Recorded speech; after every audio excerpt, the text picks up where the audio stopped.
ist jetzt 5 Uhr, meine Nase ist total zu. Ich habe null Bock aufzustehen.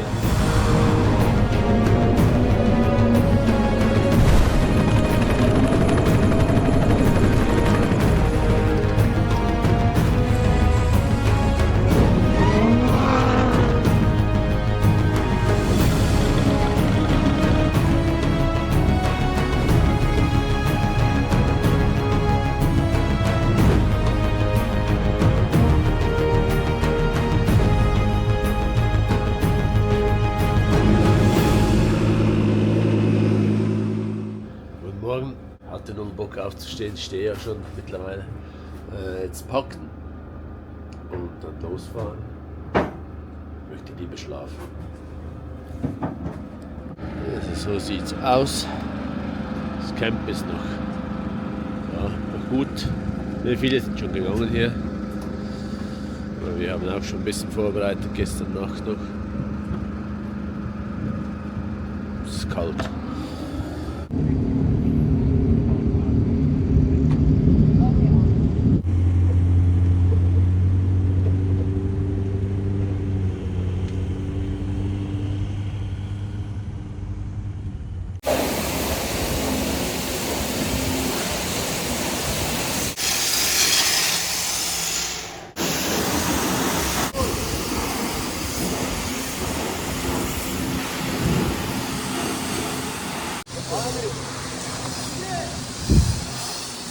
Ik denk wel gewoon zien.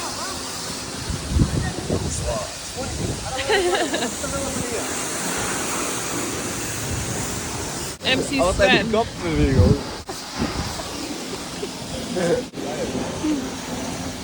Ich sehe das richtig. Was sagst du dazu? Ich weiß gar nicht, was sagen. Der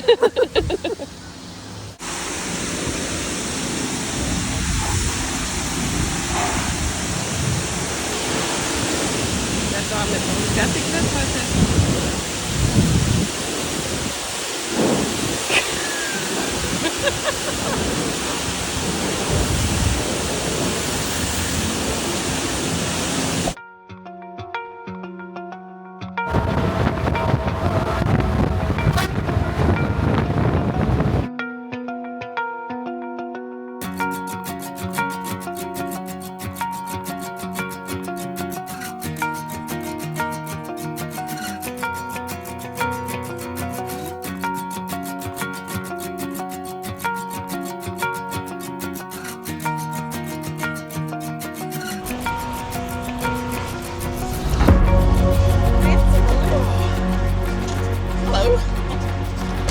How you doing? Gut. Was ein guter Ride? War ein sehr guter Ride, ja. Ziemlich holprig, die Straße teilweise. Also hat ziemlich geschüttelt in dieser Kiste, aber sonst einwandfrei. Ja, ich habe Rudi hat dich das nicht durchgeschüttet. Ja, aber wie? Ich konnte nicht, kein Auge zumachen. Kein Auge. Kein Auge. Nee, so schlimm war es nicht, Rudi. Ah, ganz schlimm. Ganz schlimm? Ja, und Complaints. die ganze Straße war so schlecht. Und bei euch? Luca hat hinten geschlafen. Mega. So die aus dem Liegen, oder? Da lege ich mich jetzt so rein. Hey Luca, altes Haus. Alter Sack. Schlaf noch. Du der Boss da? Alles gut? Ich habe Ja, ihn gerade so wach bekommen. Ich hab grad geschlafen wie ein König. Ich schlafe wie Nasser.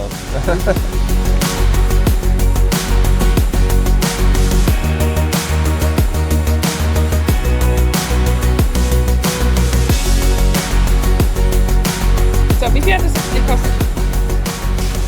4 Personen essen und Getränke 15 €. Und zwar super lecker. Super lecker. Hello, how are you? كيف الحال؟ Ja, ja. صورة So, keine. Foto? ايه Yeah. ايه فوت فوت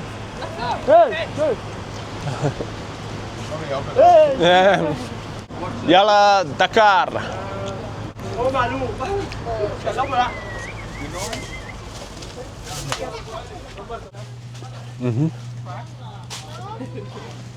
Ich frage mal. Aber wie schreibt man Quark auf Arabisch? Full Fett. Ja, das hört sich danach an. Feels Können like wir, Quark. können wir kühlen? Ja, in meiner Kühlbox. Okay.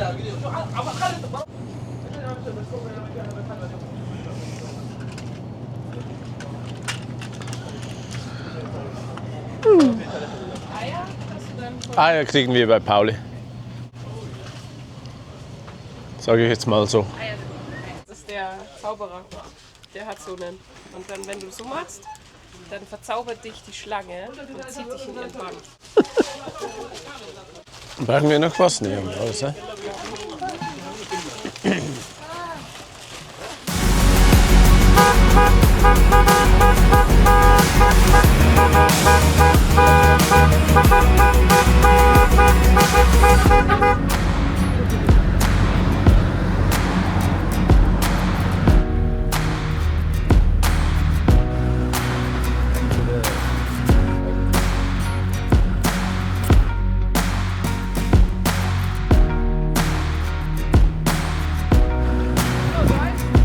Hi. Thank you, sir. I like that. Thank you. Oh, mashallah, ja. 10.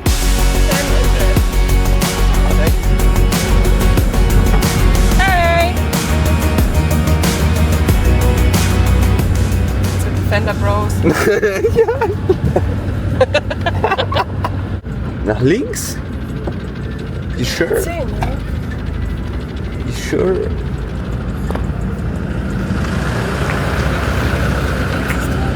Oh man! Oh man. Wir sind in Riyadh im Camp angekommen. Hier anders als in den anderen Camps, hier hat es festen Boden. Das mögen wir, das hat mehrere Vorteile. Kein Staub, weniger Dreck und ja, ist einfach angenehm.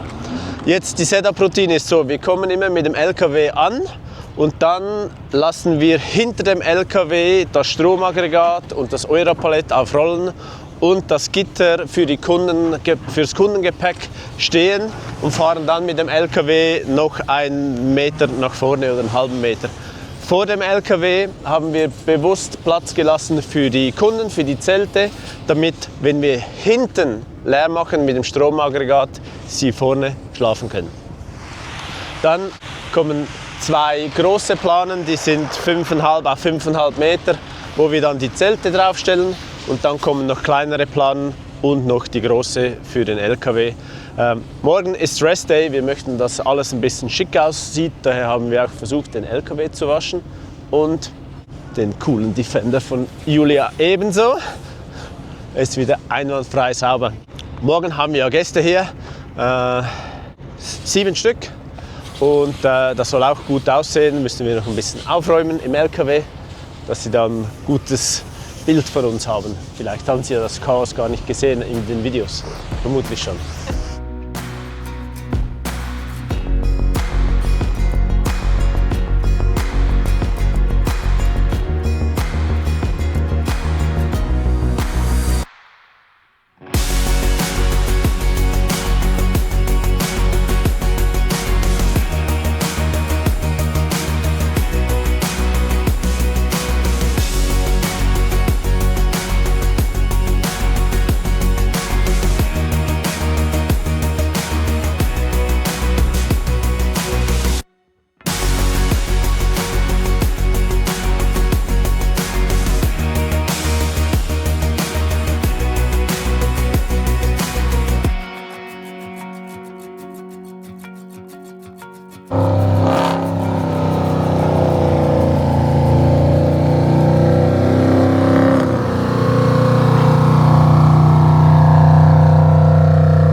Hat ein Temperaturproblem.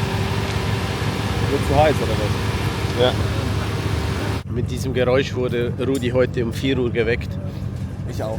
Und der Luca auch. Und wir sind gleich jetzt unsere Nachbarn und Rudi ist ein bisschen not amused. Wenn er das morgen wieder, morgen ist Rest Day, aber wenn er das übermorgen wieder macht, inshallah. Servus, ich bin der Rudi, Head of Logistics.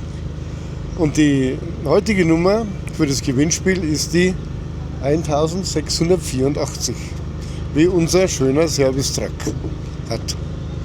Viel Glück, danke, ciao.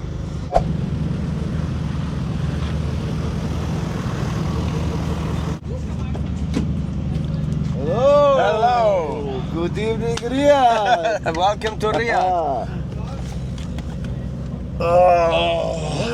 Was a bloody long way, yeah? That's bloody long way. Very bloody. But it was good. It was good. Good. Yeah, one stage we totally nailed it. Okay. We were first. At regularity test first overall. That was great. You have paint? Huh? You have pain? Pain? Yeah. No, it's okay. Oh, okay. It's okay. It's okay. Basically, it's okay. But we have to see what's happened to the car. Yeah, for sure. Also da hat sich der Tank gelöst. Wurde jetzt mit Spannset provisorisch fixiert. Ja. Aber hat nicht gehalten, oder? Was sind das? M8 oder? Ja, das sind was 3 Gewindegänge oder so. Aber kleine, oder? Ich weiß jetzt nicht, ich weiß nicht, M8 vielleicht oder M10 Ja. sogar, ja. Aber nur 3 Gewindegänge, das reißt halt aus. Ja. Das war vornherein Schiff. I was lucky. The construction problem is the tank is leaking. Okay. I don't know what's happening, but I came to the gas station. I was filling the car and I saw something underneath the car, but you know, you're on the gas station. Yeah, It's it's something always, there. But then I have a look and I see it's leaking from the fuel tank, and then I saw that it's a little bit fell down. So what I had straps that you gave me for the rear wheels. That was the only thing, and then after one strap on the other regularity snapped, so it was only on one strap, and then I took from 2 drivers, I took more straps, so it was on 3 straps. I said, okay, right now it's on 3 straps, doesn't leak, let's go. And then before the dune test, I saw grease here, and during the dune test, I was hearing cluck cluck a little bit when I push on and off the throttle, and then I saw that it's leaking. So in the end, And what's happened to your head? I don't know. I was underneath the car all day. Yeah, okay. So the head is good. The car is. We need to fix all these things. Julia, I drove 900 kilometers. I woke up at 3 in the morning, and I'm not responsible for any of my actions and what I'm going to say. Or 2. Let's work. Yes. Let's work. Yalla, yalla, Dakar. Yalla, yalla. We had one first special stage time. All right. Oh, thank you very much. Thank you very much. Yes, we were fighting for that. He was crying. Because before that, everything was in 1 minute. Before that, it was completely crazy, because I have one Polish friend here who came that he is going to see me here at the race, and suddenly I need a strap, and the guy is showing up with a Porsche, and on the Porsche he has this strap. Okay, I love you. Give me a strap, toop, and then we started. We came to the finish line. I think we are first. Then I showed to Dusan. You're a Dusan right now. Why Busham? And after that, I show him, look, I think we are the first. And then we cried. It was a crazy day. I think it was regularity 6.3. Yeah. Yep. The Ko je bio proof. prvi danas? Ko je danas bio prvi? Za kameru. Ko Za je bio kameru. prvi? Ko? Nice. Ole. Ole, ole, ole, ole. Also ich hoffe, ihr versteht mich noch. Meine Nase ist ziemlich zu. Ich hoffe, dass die morgen wieder besser ist. Wir haben die Resultate für gestern vom Team noch herausgesucht. Juraj ist vom Team her aktuell der Beste, fährt auf Rang 10 mit 614 Punkten, Strafpunkten. Dann dicht gefolgt von Mariusz auf Platz 12 mit 632 Strafpunkten. Dann Daniel auf dem 15. Platz mit 812. Und dann gibt es einen kleineren Sprung. Der Stefan auf dem 39. Platz mit 2444 Punkten und Francesco mit 10.477 Strafpunkten auf Platz 81. Wie schon mal gesagt, das ist das Ranking über alle Kategorien H1, H2, H3. Die haben in der Kategorie natürlich sicher ein besseres Resultat, aber das ist für mich zu aufwendig, schnell rauszusuchen. Wir waren ja bei Timo Gottschalk und bei Yazid und es war unser Plan, dass wir euch regelmäßig Updates von Timo geben können. Das hat leider nicht geklappt, weil sie sind gestern aufgrund von technischen Problemen aus der Rallye ausgestiegen. Wir haben die noch gesehen auf dem Trailer. Sehr schade, weil es ein spannendes Team und ja, ich mag beide sehr. Aber ja, so ist die Rallye Dakar, sie ist hart, sie ist brutal und es kann vor allem jeden treffen. Das Problem war, dass dieser technische Defekt an der Marathon-Stage war. Das heißt, am Abend gab es keine Möglichkeit, dieses Auto zu reparieren. Und wenn man am nächsten Tag nicht startet, fällt man aus der Rallye raus. Also das wäre das gewesen an einem normalen Tag, dann hätten sie am Abend reparieren können und am nächsten Tag wieder starten. Das ist am falschen Tag leider passiert und nächstes Jahr, Timo, wir sehen dich wieder. Welcome back. Is that cool? Yeah, from a local guy that saw us when it was already dark, came with us.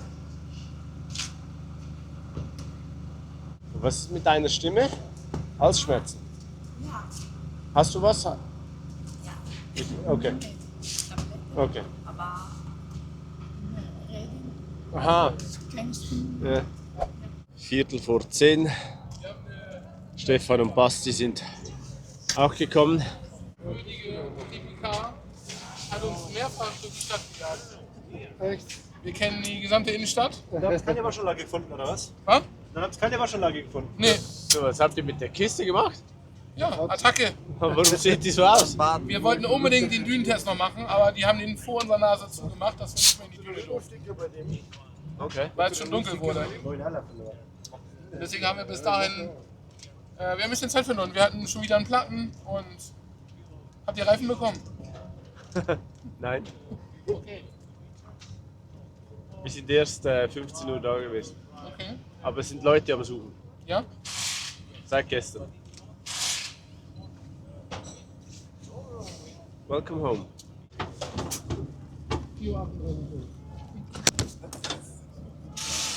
Muss ich jetzt noch was machen? Wir haben noch eine Challenge für dich. Ja. Die Challenge ist noch was zu erzählen vom Tag. Ja, genau.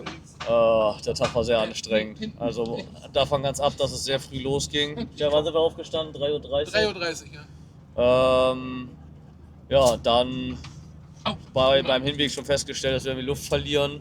Und zwischen den ersten und zweiten Regularity-Test, wo wenig Zeit war, sind wir rangefahren, haben den hinteren Reifen repariert, haben vorne die Druckluftregelanlage noch den Fehler gesucht, weil überall Öl am Getriebe war.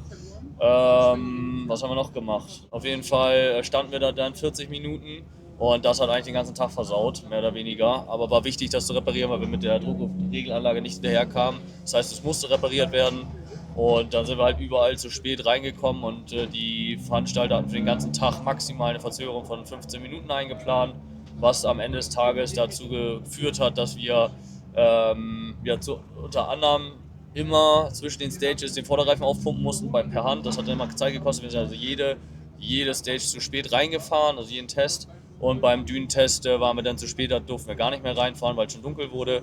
Aber weil der Veranstalter so wenig Zeit eingeplant hat, waren sie wenig so nett und haben uns nur 25 Strafpunkte statt 300 aufgebrummt, weil wir da ein bisschen diskutiert haben. Weil wir waren es gibt ja immer so ein Timetable und nach dem Timetable hätten wir noch reinfahren dürfen.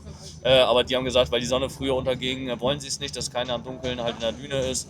Und ja, dann sind wir zurück und hier in Riyadh war es dann so, dass der Trippi das auf Autobahn nicht so richtig gut angezeigt hat und wir jetzt 3-4 Mal irgendwie gekreist sind. Das war sehr nervig. Einzige gute Sache hat es, wir mussten zwischendurch wieder den Vorderreifen aufpumpen und sind bei McDonald's gehalten und da kamen direkt Einheimische an, die gerade aus der Düne kamen, mit 2 Quads hinten drauf auf dem Anhänger und kamen sofort an und wollten uns einladen oder haben uns dann schlussendlich auch eingeladen. Sie ließen sich davon nicht abbringen, uns bei McDonald's einzuladen. Das heißt, wir sind da rein. Die haben bezahlt und sie haben auch noch bei McDonald's dem Herrn an der Kasse gesagt, er soll sich beeilen, wir hatten nur der Zeitdruck. Und da haben wir noch ein Selfie mit denen gemacht und sind dann weitergedüst, nachdem auch der Vorderreifen dann aufgepumpt war. Ja, und jetzt sind wir froh nach, keine Ahnung, 16, 17 Stunden, ist jetzt kurz vor 10, dass wir jetzt hier sind und freuen uns eigentlich nur noch auf Dusche und Bett und dann, dass wir morgen Restday haben. Danke. Ja, danke, ciao. Sehr gut. Ich kann mich schon noch bewegen. 20. Interessant. Warte mal, die Karren Interessant. kann man hier dran machen, da kann ich ständig Öl füllen. Ja, aber ich komme nicht durch die Mische kümmern und ums Rad. Oh ja, das müsste bringen mittlerweile.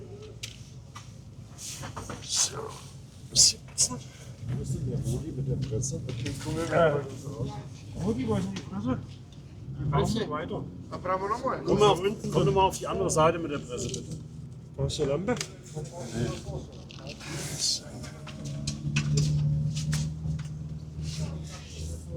Die hier oben, die müssen auch recht fest sein, oder? So locker. Uwe, kannst du mal zeigen, wo jetzt das Problem, welche Platte das ist?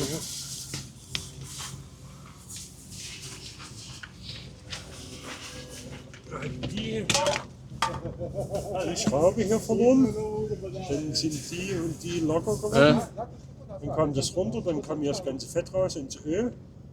Ja, und das war's. Und die Platte war noch dran? Das war zum Glück alles noch dran, jetzt haben wir es alles wieder dicht gemacht. Einfach eine Schraube fehlt. Naja, es sind besondere Stift ist das.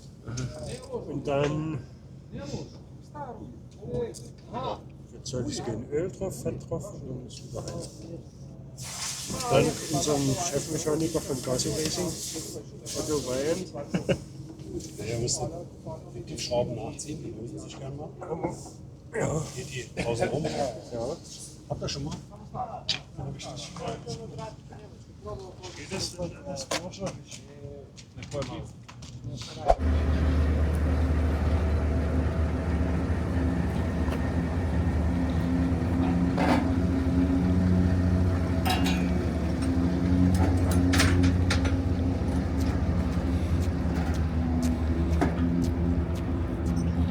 Sollen wir jetzt verstoßen?